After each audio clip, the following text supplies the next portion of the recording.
Have you ever felt like you're just not on the same page with someone, you know? Like the conversation is going nowhere? Oh, I know that feeling.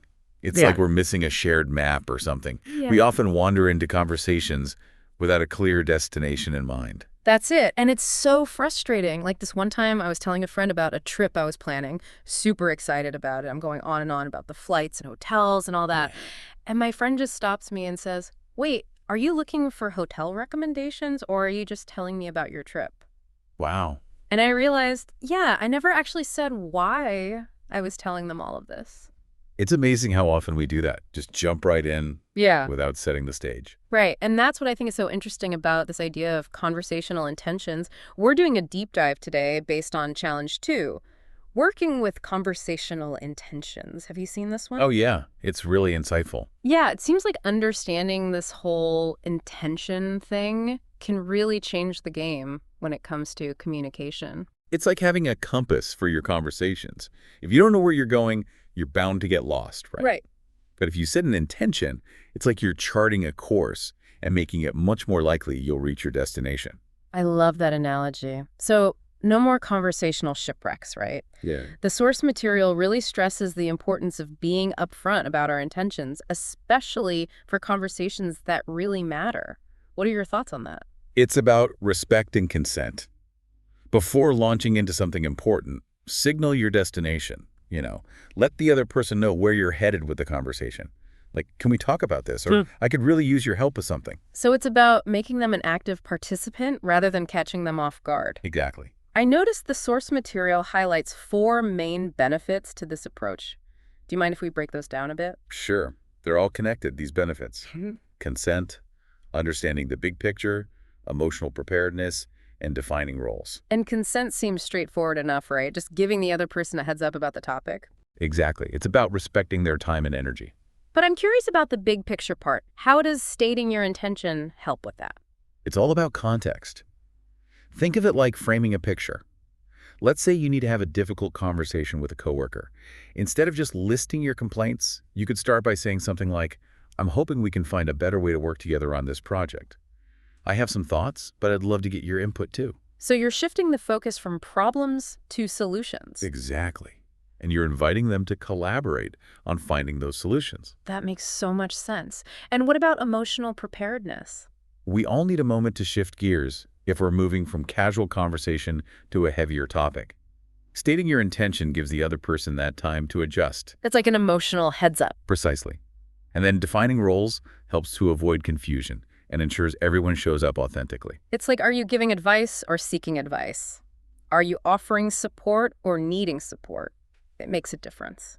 It really does. Yeah. And being upfront about your role in the conversation makes things so much clearer. You know, I can already see how helpful this would be in so many situations, especially at work. I feel like this could prevent so many misunderstandings. Absolutely.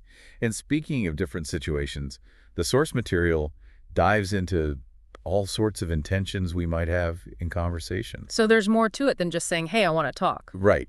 It's not just about announcing that we're having a conversation. It's about being clear on what we're hoping to achieve.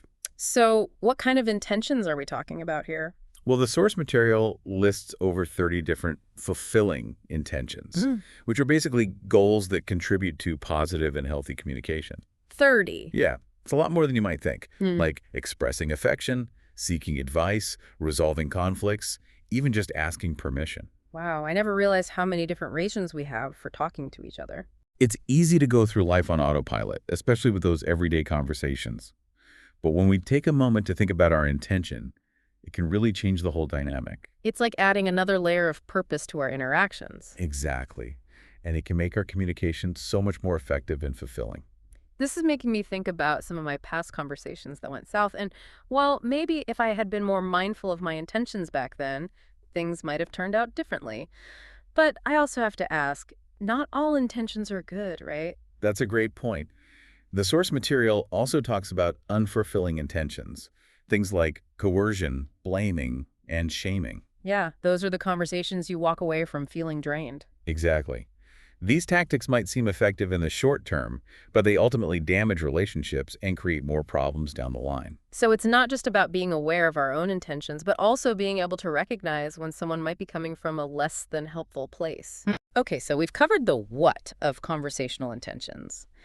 But how do we actually get better at this? I mean, it seems like it could be a bit awkward to just announce your intention at the start of every conversation. It might feel a bit strange at first, but like any skill, it gets easier with practice. Do you have any tips? Well, the source material suggests using direct language, positive framing, I statements, inviting participation, and being mindful of timing. So many good tips. Can we dive into those a bit more? What about direct language? So instead of beating around the bush, Mhm. just be upfront about what you need. Like instead of, are you busy? Try, do you have a few minutes to chat? I'd love to get your input on something. To just be clear and specific. Exactly.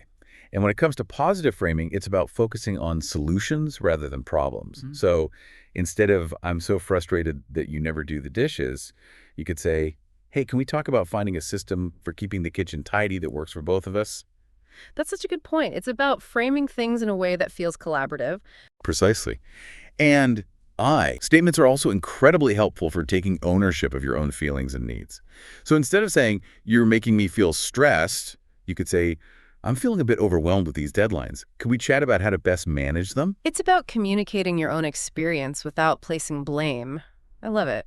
What about inviting participation? That's key for making sure the other person feels heard and respected. So instead of just sharing your perspective, ask for theirs. What are your thoughts on this? Or do you have any ideas about how we could move forward? It's like you're saying, this is a conversation, not a monologue. Exactly. And lastly, what about timing? Oh, timing is crucial.